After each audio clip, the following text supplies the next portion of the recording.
Because like all an entrepreneur does is they get in a ship that they've just built and they set out to sea, and they have to realize where every single hole is before they bring another person in that ship. And so their job is to simultaneously bail out, the water from the holes and then try to plug them up all at the same time. And it's an absolute nightmare. And then once you've done the ship of being the videographer, you bring it back to shore and you say, all right, videographers, I got it all fixed for you. Get in the ship, have a nice journey.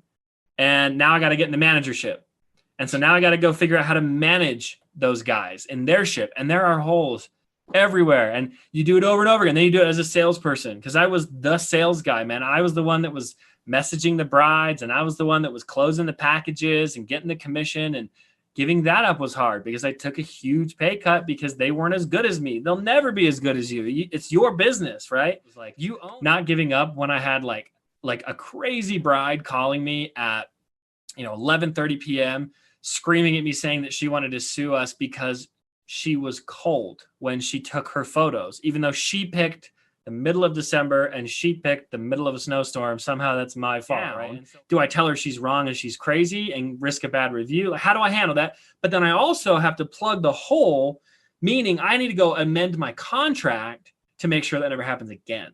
And so that's literally like what you have to do on every level in every business. Is I started as a videographer, and I, figured out where you got to call them the short-term problems and then fix it so it never happens again. And then I did it as a manager, and then I did it as a salesperson, and then I did it as the owner of a company. And a big part of that is documentation, right?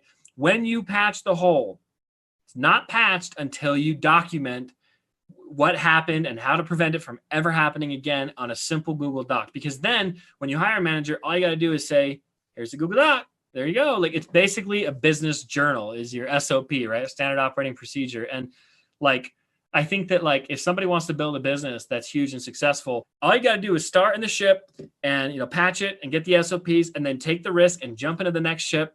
And there's going to be a lot of holes in that ship, and you just expect it, right? But eventually you get to the point where you have no job.